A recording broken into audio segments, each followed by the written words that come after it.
Grab a cup of tea or a glass of wine and tune in for inspired conversations with publisher Linda Joy. On Tuesdays at 2 p.m. Eastern, Linda creates sacred space for leading female luminaries, empowering authors, heart-centered female entrepreneurs, coaches, and healers. A soulful venue where guests openly share the fears and obstacles they've overcome, wisdom and lessons learned, and the personal journey that led them to the transformational work they do in the world. Inspired conversations to empower you on your path to authentic, soulful living. Welcome to Inspired Conversations. I'm your host, Linda Joy, publisher of Aspire Magazine, the premier inspirational digital magazine for women since 2006. You know, it's such an honor and blessing through Aspire and through all the other inspirational media brands to bring you content and conversations that inspire, empower, and support you in living your best life. In today's conversation, my friends, will help you do just that. Joining me today is Emily Francis, a highly sought after speaker, author, and wellness expert with an array of education and experience. She's the host of the internet radio show All About Healing on Healthy Life Radio. She has a bachelor's degree in exercise science and wellness, as well as a master's of science in physical education with a concentration in human performance.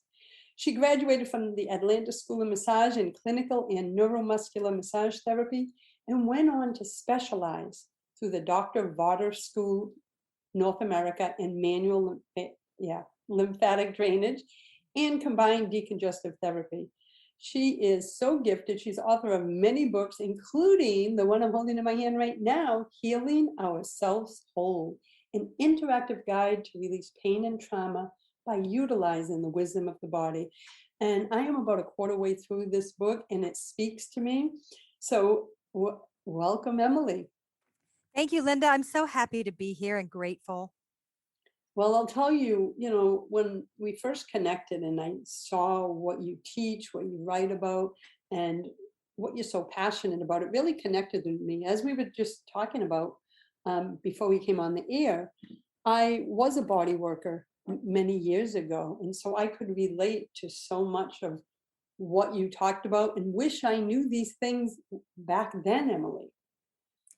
I do too. I wish I knew them back then when I started too. I wish I had these books back when I was a student. And honestly, I do wish that these books were carried in every massage school in the country. Well, I completely agree because it's such a refreshing perspective into healing trauma and combined with body work. And so let's dive in there. Let's start, what led you to say, this book needs to be written? Well, what led me was that I have two books before this, and I consider this my trilogy of giving everything I have spent half of my life studying. When I say half, I mean I'm 46 years old and I have been studying nonstop for 23 years, actually more than 23, but 23 really solid years of body healing and how our body works. And so I wrote a book, The Body Heals Itself, about why we carry pain where we do. And then I followed it up with whole body healing, which was where do we start and where do we go for our healing? Who's the healing teams that we need to assemble? But this book, Healing Ourselves Whole, I knew that there was a hole in my work, HOLE, hole. And it was that I hadn't yet offered the work you do alone. What is, everybody talks about in healing, you have to do the work, but I don't feel like people are incredibly forthcoming with what that looks like or how to get there. And I feel like a lot of it is because of the nature of the beast of the work, we don't necessarily give away so freely and hand over the power that should be handed over back into the person, because it is your power, it is your destiny to heal, but it comes from within. And I always say that healing is entirely possible, but it's almost impossible to do alone. But this is the part of healing that hasn't been offered, and it's the work through your body that you do alone. And that's it. That's why. Well, it's powerful because, as we were talking about off air, is you realize as a body work, it's such a sacred offering, right? And Yes. We need to hold sacred space because the person on the table, we don't know their background, their healing, their trauma. And so that's what I really am drawn to your work is you honor that at such a deep level. So how in your personal work and your journey did you tie in this trauma? Could you say something that I really thought was great? You said the body is a holder for memory, right? And it Right. reveals um, the layers and wounds that are hidden there. How did you make that connection? Well, my specialty is body release, is emotional release. And it's hard to explain, but you understand this, when my hands get on somebody's body, I truly understand the messages that their body has been holding. And I'll see images and I can really work with somebody in a very deep way into levels that they haven't yet faced, maybe in cognitive therapy or maybe on their own. And what I mean by the way the body stores, I've always been fascinated with muscle memory and the way that the memory systems do live in our bodies and how we hold them differently than the way that we understand it and process in our mind. Because our mind, like the Buddhists call it, the monkey mind, or the Native American indigenous medicine calls it the coyote medicine, our mind is open to interpretation. Our body is not. Our body experiences whatever it is, joyful, bliss, trauma, grief, it goes right into the body as fact, as exactly at the moment that it happened without a narrative. So I always say this as the really basic explanation. If a person was in a car accident, and let's say they come to me for body work, and I start asking questions because I can visually, by the muscles, tell where they were looking at the time of impact, what was going on, where did it hit in the body, those physical aspects.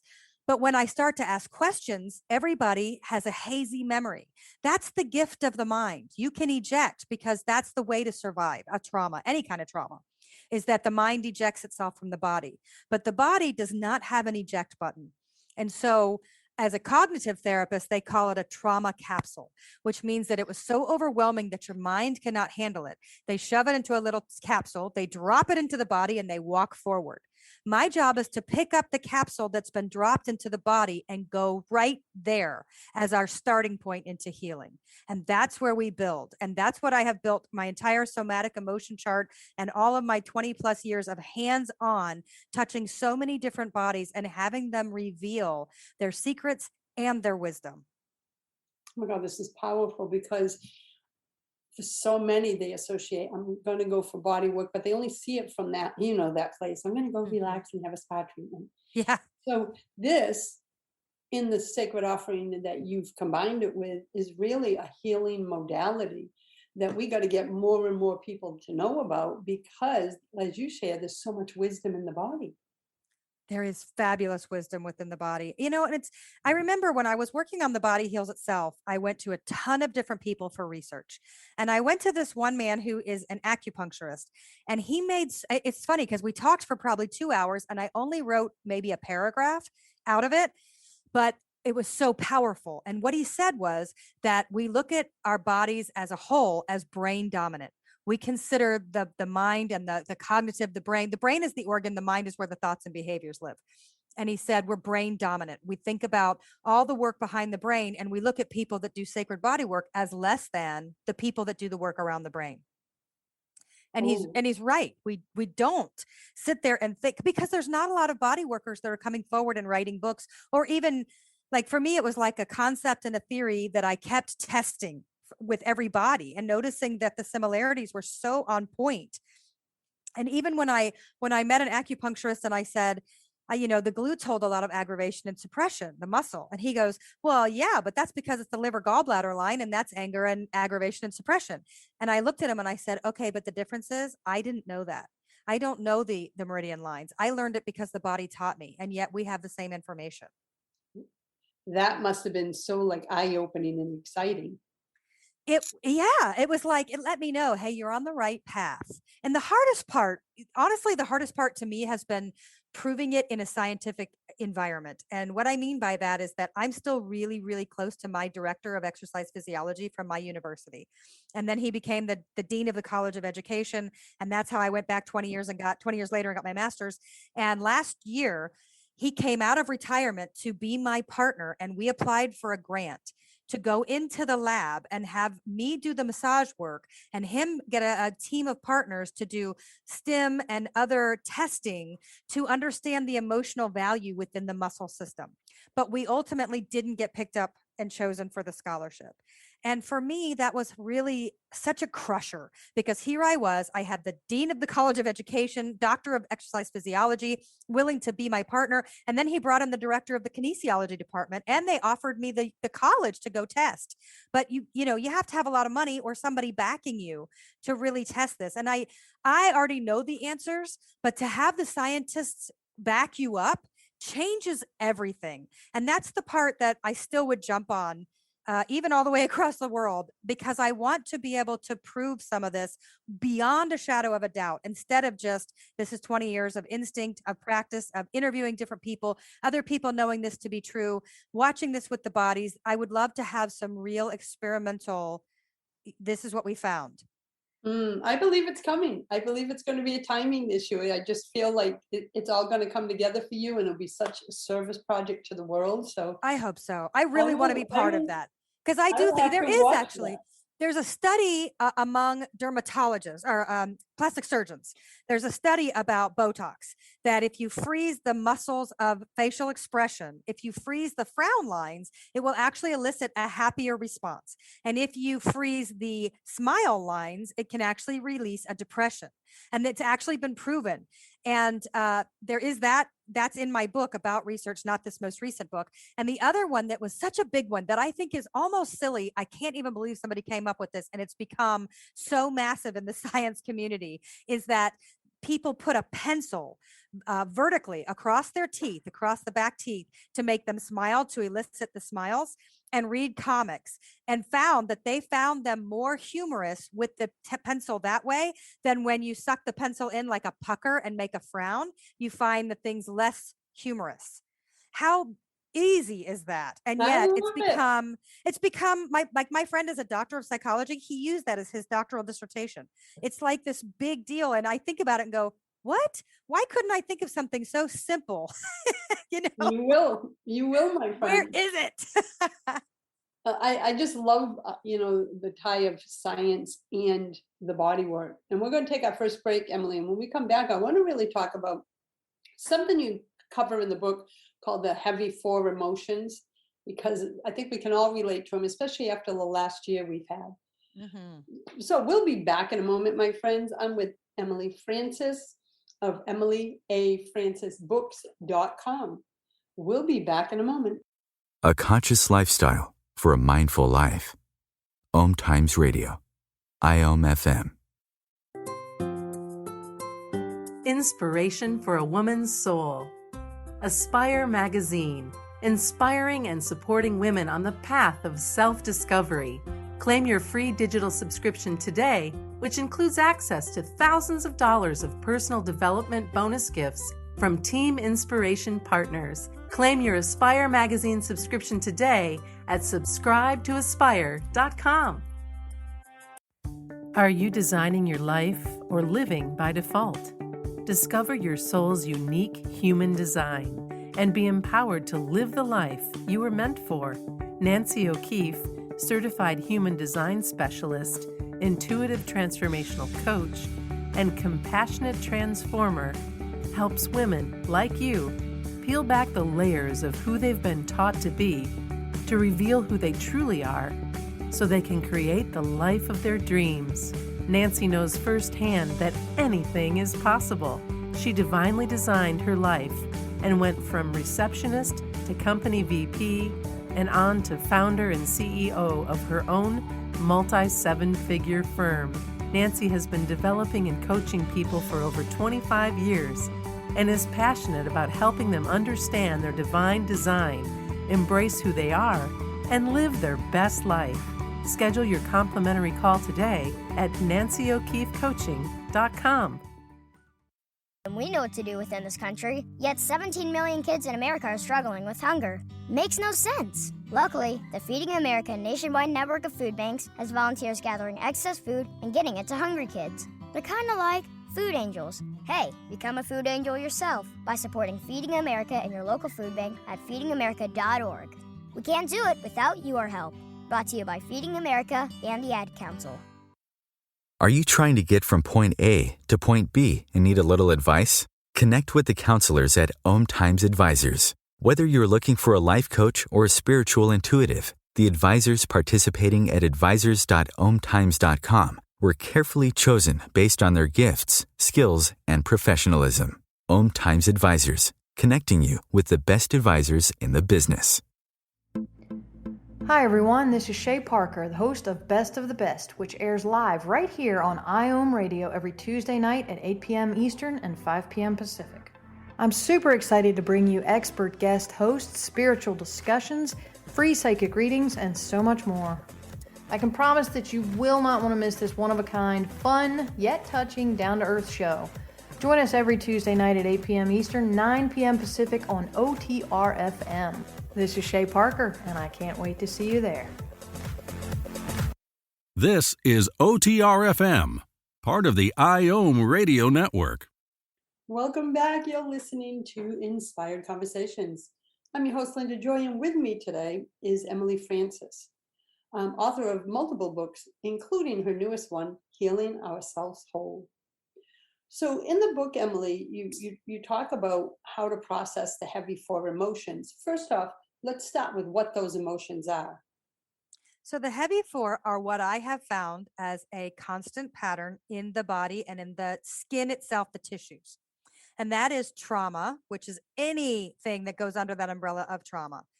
And then after that is shame and guilt, because I believe it's a trauma, shame, guilt cycle. And that's the cycle that will tear you to pieces. And then the fourth of the heavy four that I believe stands on its own is grief.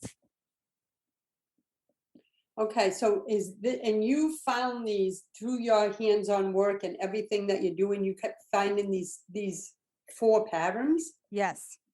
You know, in cognitive therapy, they have an emotion chart and a feeling wheel, and you pick one of so many different thoughts.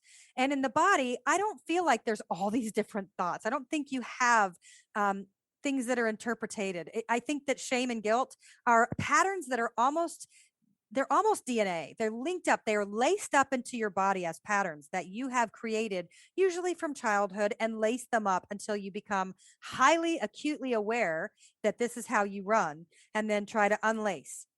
Trauma, as I said, sits in the body exactly as it happened from the moment of impact and stays there until you do the work. And then grief is its own beast. And it's not something that you don't heal from grief. You learn how to carry through with grief, and you learn how to rearrange it in a way that you can be functional. But I believe that grief actually cuts you in half and then gives you a parallel life.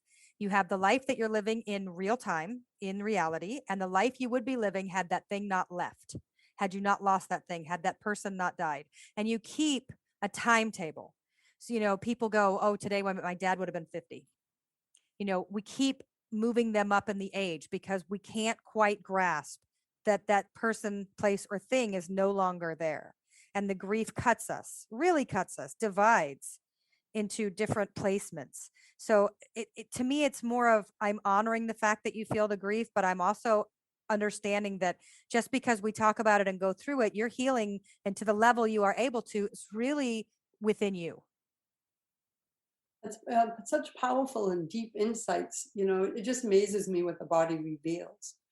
Now, you also talk about, which lights me up, the fabulous four emotions, right? So Yes. Share those and what you discovered through, that discovery. Here's what I love. When I started to look into where does the good stuff go? Because we cannot be a whole body of trauma. That's not what we are, right? We're not just trauma after trauma and terrible things that have happened to us. We also have incredible memories. Even the most traumatic life still has these silver linings of, I just had the most fantastic experience, right? And I prove this in my mind by the way that a song can bring you back 20 years. That you can, let's say this was me and my boyfriend's song from high school, and I loved him so much, and now I can smell his laundry or the cigarettes or the perfume or whatever, and the song comes on and I'm back in time. I'm literally transported back in time. those chemicals from the physiological response within the body have released, and they're giving us the same experience again. And that gives us a double up on health. So the fabulous four emotions are happy, which is not as deeply embedded as joy. Joy is the next one. So happy is something that you experience in present time, but you experience it so often that your body remembers it and clicks into it. Happy can be bliss. It can be giggles. Happy is a lot of different experiences under the happy umbrella. But the deeper one is joy. And I believe that joy stores into the muscles the way that trauma stores into the muscles, literally the same way, but just different energy.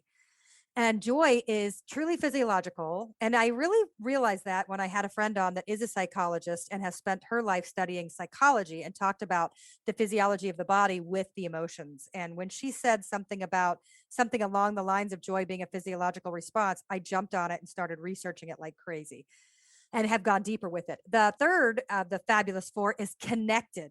And connected is like, when your body is in chaos, you don't have everybody on the same team. All your thoughts aren't on the same side of the board. All the cells aren't really working towards the same goal. I think of like a positive and negative charges of cellular structure. And instead of them lining up positive to negative and working towards the same place, they're going negative to negative and positive to positive, and you're in chaos inside your body. This is where chronic illness comes in. This is where a lot of the physical ailments occur. You are disconnected. But we can work through that way to get us to the end goal in sight and bring our body and cellular memory, tissue memory, blood and plasma, muscle memory, fascia, all going towards the same one goal. And that brings you into connected. And then finally is empowered. And what I think of with empowered is that you have got your experience of happy and understand it well enough to recognize your physiological experience of joy and now using it to double up and add more. You're finally connected. That's so deeply internal. And then empowered is all that energy put together, but now you take it out into the world with you.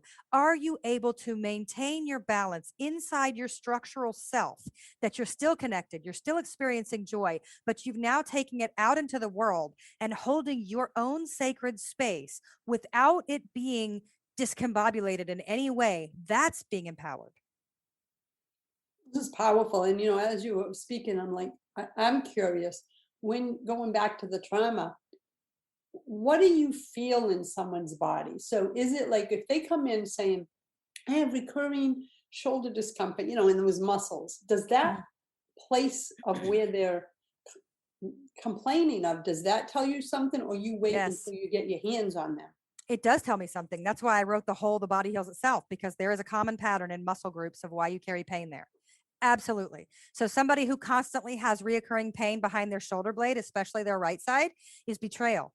That's where the stab in the back actually happens, but it sits in the rhomboid muscles. That's the muscle memory that traps it in. So you have to me, the more you know anatomy, the better you can work. The more you understand energy, the way better you can work, right? So when people come in and they explain an area, I get started. But what I don't let them do is tell me their story. Because 9 times out of 10, the story they have in their head about what it is in that area is not the story that the body has. So I will work on the area that they are talking about that they carry a predominant issue in, but I don't want to hear your story until I hear it from your body first. And then I'll start to ask some questions, and then we'll see how it lines up. And I'm going to give you an example, and it's a big one. And the reason I can share the story is because she signed it, and it's in my whole body healing book as a memory. She gave permission. But I work with people with lymphedema. That's that lymphatic drainage. Yes. I work with a chronic condition called lymphedema, which happens usually as a result of radiation from cancer treatment. Some people have primary lymphedema, but most of the time it's secondary, and it usually has to do with cancer. So my emotional release work is very, very serious energetic, because you're talking about people that are fighting for their life. I won't do any kind of lymphatic work during cancer treatment. I will not be involved in your lymphatic system while you're trying to clean house. I will still do Reiki, however, and energy work. And then once you're in remission, I will be happy to work on you, but it's a totally different style now. It's lymphatic drainage, totally a different game. Anyway, I had a woman call me and she said, listen, I have ovarian cancer. I have one kind of chemotherapy that can save me. And for some reason, my body is rejecting it. My oncologist gave me your number and said, I don't know who she is. I don't know what she does, but get her body to get you to take it because this is how we save your life. And I said, okay, clear your day because I have no idea what this is going to look like. And she came over and I knew, okay, it's ovaries. So you're talking sexual trauma. Whether people want to admit it or not, that is absolutely 8 times out of 10. I'm not going to say 10 out of 10. 8 times out of 10, some sort of sexual trauma. It doesn't mean you were molested. It doesn't mean you were raped. It's some kind of sexual trauma. There's something that's happened in the reproductive area, and it's a very specific energy. Now, in her case, it was exactly that she actually had a step sibling who abused her when she was very young, and she never remembered. Then they got sober years later and made amends. And after they apologized and said what they did to her, it wasn't but a couple of weeks to months, and she was diagnosed with ovarian cancer. Wow. A to B. So I put my hands exactly in that area. Let's talk about why because it's unbelievable how fast we choose to be the victim. What did I do to deserve this? Why did this happen to me? She was 2. What did she do to deserve this? Nothing. But getting somebody to understand that and release the blame, shame, trauma, shame, guilt cycle is really, really hard to do. And the only reason I could make it make sense to her is that she had a child that age. And I said, okay, tell me about your child. Would you think it's their fault? Would you ever point your finger and think this? And she just started bawling. No way. This is my baby. No. And all of a sudden it's like, oh, I could apply this wisdom to myself and understand that I never had a choice in this. I was so young and innocent, and I didn't even know this happened until this was brought to my attention. And now my body is grieving so heavily. And so we did the work. She cried so hard that she shook and shivered, and I brought a trash can next to her. I thought she was going to vomit. Sometimes those little poisons have to get out however they can. Tears are a physical manifestation of pain leaving the body. You cannot put them back in. I love tears. If I can get you to cry and shake and sweat, that's the way to go. And that's what we did. And the next week, her body took that chemo, and she's year 12 remission. Holy shit. Excuse my Yeah, language. isn't that? But you know what? Here's the other part. This has almost nothing to do with me. I just got to be lucky enough to be the hands. This was spirit working through me as an open channel and conduit into her, and she made the choice to rearrange it and let her body heal. I just got to be lucky enough to witness. Yeah, I love that because I always said when I did body work and people say thank you, I said I'm just the middleman. Yep. I get to be the hands. That's all. And your gift. Well, and you share your gifts, so you make yourself available to be fully present for that person on the table in front of you. So one of the things like that story, I believe in all of that so deeply that our body holds wisdom. You just bring it this, you're helping us understand how deep it goes, right? How powerful it is. One of the things is you also, and I'm just trying to grab how I want to word the sentence. You also use the wisdom of the body to help those that struggle with the darkness of addiction. What would that look like? I think we all can say we know or have known someone, whether it's someone we loved or a friend or something that has struggled with some kind of addiction. I believe that I was dang close to being one, really, really, really close to being an alcoholic. I was so close, standing on the edge, and then pulled myself back. But everybody has an addiction of some sort. I mean, I'm still an addictive personality. I know this. But what I believe causes so many addictions is an earlier life trauma that they never dealt with, never understood how to deal with. Even if they went to therapy, they may not have gotten into that body part that's holding that shame, trauma, guilt cycle. That trauma, shame, guilt cycle can take you down and shred you to bits. And because there's not enough information about it inside your body, we just suffer. So you have usually, really most of the time, somebody who suffered some sort of great trauma, doesn't really know how to live with it healthy, and self-medicates. And that self-medicates, gets into such a big place that it becomes the monster and the beast and owns you. It takes ownership over you. And that is the start of addiction. Addiction is not just I partied all the time and it got really fun and I didn't know how to live without it. Addiction is I'm covering up something and some people don't even know what it is. When I was drinking so heavily, I knew my dad died young. I knew that I'd been through trauma. I knew I'd never gotten counseling or help, but I had no idea the massive amounts of years that I self-medicated and put on a show and was somebody else entirely until I got sober. And when I stopped drinking and I didn't have that to fall back on, all the monsters came up with a vengeance. And the more that my best friend is a addiction medicine counselor. She's a spiritual counselor for addiction medicine. So I actually used to go visit her at the treatment center a lot and listen to people. In fact, I listened to a woman go and sit in the office, and I was so surprised that nobody asked me to leave. I just sat there like a fly on the wall, and the girl sat down and said, "I want to kill myself. I think I'm done. I think I'm done today. I'm ready. I don't want to be here anymore." And my friend was unbelievably calm, not an energy rattle. And she was like, "Okay, make me a deal. Don't do a single thing without calling me first. That's it. Just today. We're just going to talk about today. Don't even think about tomorrow. We're just going to work from here." And what people can do for addiction in the mind category and in the medical place is phenomenal. But I do believe that the part that could play such a massive healing unleash is the part that's the body. And that's hard because a lot of people that are trauma survivors do not want somebody coming up and placing their hands on their body. But there are ways that you can create a safe space. You can touch them over a blanket. You can touch them 6 inches above their body. You can do whatever it takes to help them. My job is to make you feel safe in your space. And it's also that you don't have to share with me any of your secrets. I just need you to share them with yourself. If you want to talk out loud, you can. If you don't feel comfortable, I'm not here to push you. And that creates a safe space and a boundary that's really, really important to people that have suffered at the hands of other people, is that I'm not putting you into the corner and saying, "All right, let's go there. Let's go deep into our body and release." Like, that's so scary. But what if you come in and they say, "Listen, this is all about you and I want to honor you and your body and you tell me." I mean, even when we do really clinical stuff, there's a particular massage practice. It's not even massage really, but it's called the longus colli. It's a muscle in the front of the neck, and you actually dislodge the trachea to get to the spine through the front of the neck. It is the most emotional muscle in the body. And you only use it for things like whiplash, or God forbid, if somebody was strangled and they need to release, or if they've lost their voice. There's a lot of little things. But what you do when you approach that area is you put their hand around your wrist. They are in charge. So I say, your hand goes on me as the breaker. If for any minute, for any second, I'm not going to be in there more than 10 seconds, but if at any time you're not comfortable, simply pull me out. You are in charge. And that changes the dynamic. Yeah. Just like I can feel it in my body, Yeah.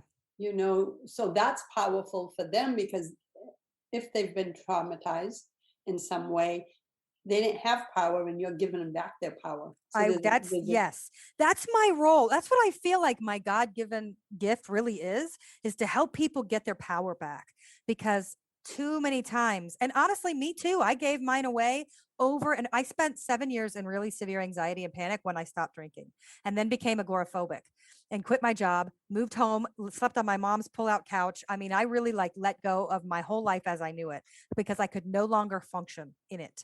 And I wanted to go to rehab badly. I called places, but I couldn't afford it. And, and so I really had to do a lot of things on my own.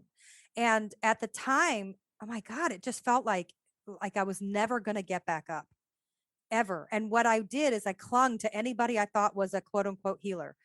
I clung to anybody that I thought knew more than me. And that was basically everybody. And I let so many people make decisions for me that once I finally got back on my feet and reclaimed my life and basically started over and created a different life, I don't let people make decisions for me anymore. And I advocate strongly never to let somebody else's voice become louder than yours. And so I take that into my practice. I take it into my books. I take it into everything that I can, because I do believe that that's really was the foundation of what kept me down as long as it did. Just, what I love stories of transformation. Mine is the same. I want our listeners to hear that where you've been doesn't mean where you're going to stay, right? Like I always like to say to my clients, your past doesn't define your future. Look at where you were and look at you today, transforming people's lives by getting your books out there and your message and this deep work out there. So I just wanted to acknowledge that, because sometimes if someone's listening right now and you're in a dark place or overwhelmed and life really seems hard, just stay focused on where you want to go, not where you are. So I just had to add that for those who are struggling. I love that you said that, because there's actually a section in Healing Ourselves Whole. So when I was writing this book, COVID hadn't happened yet. So I didn't write this book in response to the pandemic. I wrote this book right before it came in. And when I was writing this book, I was living in a small southern town in Georgia, and I didn't fit. And we had made that decision just the year before, and we uprooted our kids, and it just wasn't a good fit. And I felt like I was living with a very small boa constrictor around my neck, and that I just had to become a little bit more invisible so that people would like my kids, because it's a highly, highly religious town, extremely evangelical. And nobody asked me a single question except, have you found a church yet? Nobody cared about anything else about me at all. And the public schools didn't work for my kids. And so I pulled them out and found this homeschool hybrid, and did have to join the church and get really down into it and become something that was not necessarily resonating with me, with the biggest part of me. And so I was writing in the book, in Healing Ourselves Whole, and I was basically writing a letter to myself. I know exactly where I was sitting. I know exactly what I was looking at. And I wrote this whole section about creating a healthy environment for yourself, and that where you are today is no reflection of where you might be a year from now. And guess what? A year from my writing that, we left the country. I live in Malta. I live in the Mediterranean. I have fallen blissfully, madly, deeply in love with where I am, and have felt my wings grow from deep inside and wide out. Nobody cares. Everybody just supports, and it's the most different feeling. But I wrote that really as an ode and a reminder to myself in that book.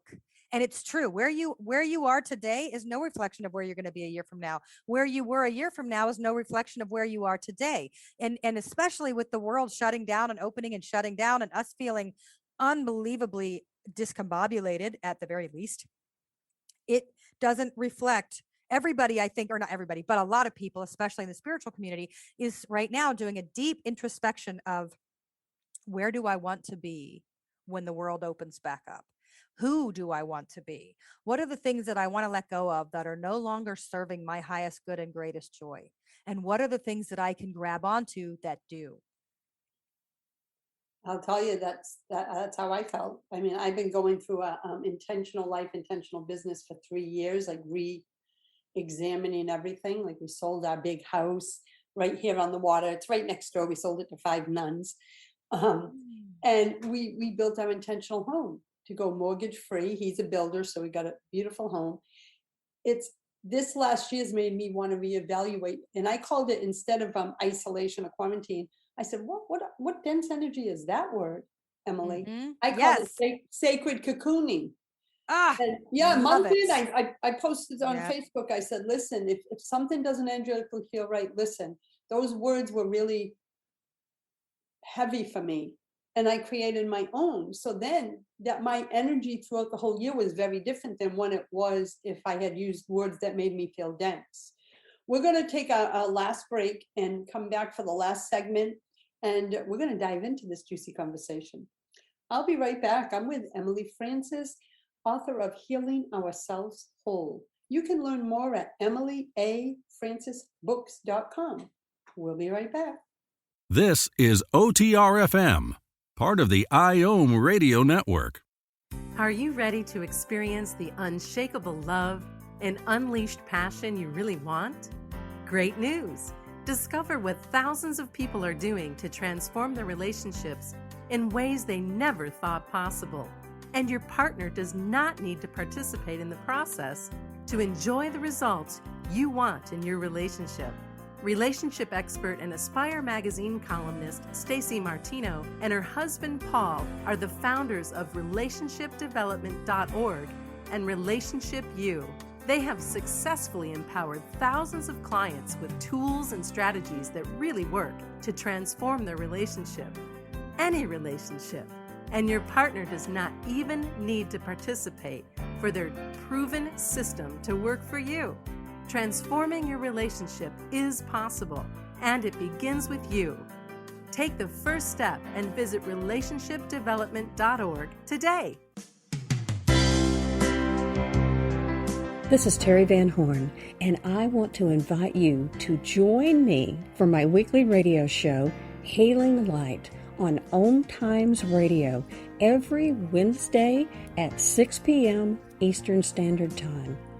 On Healing Light, we want to bring love, light, and blessings into your world. You can find out more about us at www.healinglightonline.com. Blessings. Me, a cat moving in with a new human. It took a little getting used to. She has these weird games she likes to play, like this giant feather. She sticks it in my face. I swat it away. She sticks it in my face. I swat it away. It's almost like she thinks I enjoy it. But seeing how much fun she gets out of it, well, I guess it makes it all worth it. Humans. A person is the best thing to happen to a shelter pet. Be that person. Adopt. Brought to you by the Ad Council and the ShelterPetProject.org. Does the energy in your life or home feel stuck or stagnant? Your home surroundings may be impacting your mood, energy level, and even how much money you attract. It's time to clear the energy blocks in your immediate surroundings so you can attract enhanced health, happiness, and abundance. Carrie Miller, Feng Shui expert, speaker, and coach, and the author of Feels Better, Flows Better, Feng Shui for Inspired Living, merges her sacred skills in Feng Shui, space clearing, aromatherapy, and coaching to support her clients in making subtle changes to their home that allow energy to flow and create spaces that are comfortable, functional, supportive, and inspiring. Whether you're called to clear one room or your full home, Carrie offers Feng Shui and energy clearing services on-site or virtually to meet your needs. Learn more at carriemillerconsulting.com. For Schoolgirls Project, an outreach of Humanity Healing International, is changing this paradigm by setting up sewing programs at schools, teaching girls a vocational skill while producing the reusable pads that help keep them attending classes. The girls pay it forward by making and giving pad kits to other girls in need. To learn more, visit humanityhealing.org. Humanity Healing is where your heart is. This is OTR FM, part of the IOM Radio Network. Welcome back, my friends. You're listening to Inspired Conversations.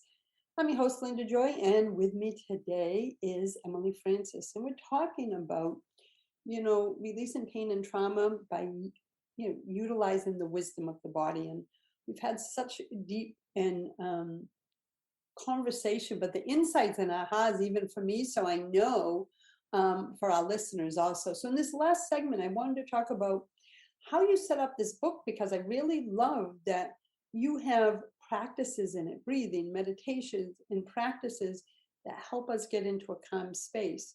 And that I notice it's really heavy on journaling, which is something I love. So tell us why you included all of that. I set it up the best way that I could through my hands-on practice in paper, if that makes sense. Because what I wanted to do was give to the reader the closest thing to working directly with me. And I also always say, if you email me or you reach out to me on any of the social networks, I will respond, and I will respond quickly. I work with people across the world. I don't charge for it. I'm not going to stick around for long, but I will help you go to the place that you need to go. And I did this. I set up every chapter very uniform. So we go through one of the emotions, and then we go in through a very lengthy meditation, going deep into all the layers of the body, all the way down into that soft tissue where things were planted. And we work with the body messages. And once you're out of that meditation, which, by the way, is free on my website. So when you go to my website, you can hit the audio tabs and you can go through every chapter instead of reading the meditations, which I still encourage you to read, but put the book down and then let me take you through. And the producer is actually a hypnotherapist. The music is fantastic. And I will go with you into all the meditations. When you're finished with the meditation, I have journal prompt that follows after it. And they are not blank pages with lines on them. I go through a 5, 4, 3, 2, 1 process of sensory detail for you to remember what you just learned from your body, which is 5 things that you can see, 4 things that you can touch, 3 things that you can, it goes down to taste, smell, touch, sight, and see. And you get really detailed so that you can remember all of what just occurred. And then we go into other journalings with it. And then following that is a touch mudra affirmation, because I believe it's a little bit like emotional freedom technique, but we're not tapping. You're touching certain areas of your hands, your head, your navel, to put it back into your body and to give your body permission to feel all the feelings and heal from them. And so that is why it's set up with the meditations and the journals and then the follow-up visualizations and affirmations, because we have to do everything we can to remind the body and allow. It's interesting. My naturopath said this, and I've taken it from him ever since. And he said, everybody that I work with, it comes down to giving yourself permission to heal or not. That's the difference to him and now to me about how far you can really go in this process. And it really goes into a very deeply held belief system that you deserve to be healthy and happy and free, or a belief system that keeps you down and heavy and feeling that same kind of energy that the word quarantine and lockdown comes with. Yeah, exactly. And I got quarter way through the book. I'm up to page, I think it's 82, and I'm on the section where it's the process and the exercises for guilt. And I'm looking at it, and just before you just beautifully described everything, when I had got to that part, I said, this isn't regular journaling. You are actually walking us through a process of healing. That's the difference I felt when I was reading the book. Yes.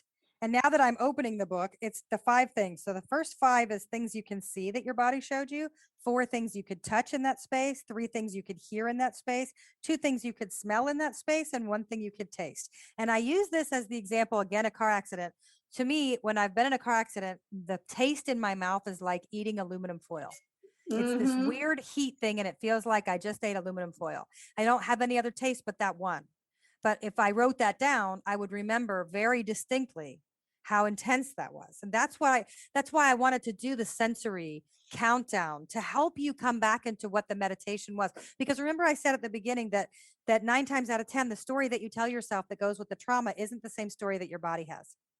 It doesn't mean it's a different situation, but I use this as my example if you read this part, but I talk about the Karate Kid movie. I love the Karate Kid movie. I have loved the Karate Kid movie since I was 10 and it came out in the theaters. And I had my room decorated with Ralph Macchio. It was my favorite, and still to this day, one of my all-time favorite movies. And when I was reading as an adult, one interview from one of the guys in the movie, he said something like, on opening night, they all went and they sat either in the front row or the back row, just trying to gauge what the audience was going to do. And then he said at the end of the movie, people were standing on the chairs and screaming and hollering, and they couldn't believe it. They all looked at each other like, oh my God, this might actually be a hit. Well, all these years later, I went to the movies when I was 10 and saw it a second time with my dad. And all these years later, I'm telling my children about the movie, The Karate Kid. And I'm letting them watch a very teeny tiny part of the tournament scene because they're not quite old enough to see all of it. And I'm telling them the story. And I was like, girls, I saw it in the movie theater. And at the end of the movie, everybody jumped up on the chairs and screamed and hollered. And all of a sudden it dawned on me, that wasn't actually my story. But somehow me listening to somebody else made it my memory. But it's not actually rooted in me being there. And that's the way that the mind is subject to manipulation and to interpretation. Because I heard that story and then totally turned around and made it mine. But my body wouldn't have dragged that in because my body's not reading excerpts from other actors, right?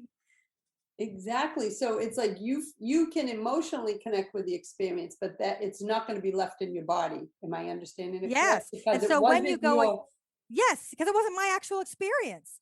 So if you're listening to my body would be like, no, that's not actually how it went down. And that's what I mean by when you're looking at certain traumas, because your body might say, this isn't actually the way that it happened. And even I'm bringing up my friend again that does the addiction medicine, trauma counseling, and spiritual medicine. And she has a whole thing on forgiveness. And what she talks about is that Everything stems from learning to accept any situation as it actually happened and not your attachment to the story you've always told yourself. Wow. Isn't that powerful? Yes, That because is it gives your so powerful. power. Like you're going down the middle now. You have to accept it as it actually happened and stop telling the story where, I mean, I look back at so many relationships and think, he screwed me over. And now as an adult, I look back and go, oh my gosh, I probably made his life a living hell. And yet all I remember is this one little part and he's the dirtbag. You know what I mean? Yeah, we love to create stories Yes, we do. that enhance our own, truth. We're all guilty of that. We are all guilty of it. But now when you go in and you do these meditations with your body, the reason that I'm so serious and diligent with the journaling is exactly that reason, because that may not be your experience. It may not even be in the same ballpark. And that so relates. And when your story about, the dirtbag story, how many times, or even like a family member, and we just have a few minutes left, but I want to share this to see what you feel about this topic. You and your sister both grew up in the same household. She's talking about things and you're like, what? I don't remember that. And you think like you're in the Twilight Zone. And she goes, what are you talking about? You were right there and we did this. And I'm like, that's not what I remember. My sister and I have completely different experiences because I loved my childhood. I was also incredibly favored by my dad, very favored and just beloved. So when he died, it was like, oh my God, what am I doing with all these people? And why didn't he take me with him? And what am I doing here? But my sister doesn't have the same memories. Hers sound really depressing, and mine sound really loving. And it is amazing. And then I talk about that in the book, that nobody shares the same story as you. Even people that experience the exact same trauma will not have the story that you have in it. That's a powerful insight right there. And that's why I wanted to bring it up, because I think it's normal. It's okay that we both have different versions. Yes. And you just have to work with yours, your story, your version. That's all that matters in your healing. Oh, thank you for that insight. And we have about a minute to go. Is there something, piece of wisdom, guidance, more than you've already shared, that you would like to leave our listeners with in the last few moments? I always say your body is full of magic and wisdom, and you are allowed to heal. And I also beg you to turn inside and give yourself that trust, because you deserve to live happy, healthy, and free. That's a beautiful way to end our time together, Emily. I want to invite everyone to please visit Emily at emilyafrancisbooks.com. There's a wealth of wisdom there, as well as in all the books. And of course, grab a copy of Healing Ourselves Whole. Until next time, my friends, choose love, choose joy, choose happiness. Blessings. Thanks for listening to Inspired Conversations with publisher Linda Joy. Join our sacred space every Tuesday at 2 p.m. Eastern and meet leading female visionaries, empowering authors, heart-centered female entrepreneurs, coaches, and healers. Inspired Conversations with Linda Joy is a soulful venue where guests share the obstacles they've overcome, along with wisdom and lessons learned on their personal journey that led them to the transformational work they do in the world. Inspired Conversations to empower you on your path to authentic and soulful living.